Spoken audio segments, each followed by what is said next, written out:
professió mèdica arriba en un moment clau per a nosaltres.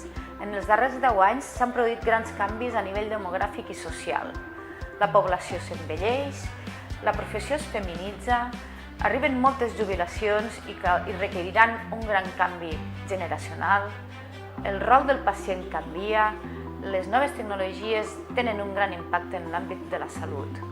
Per tot això, calen canvis i aquí estem els metges per a promoure'ls.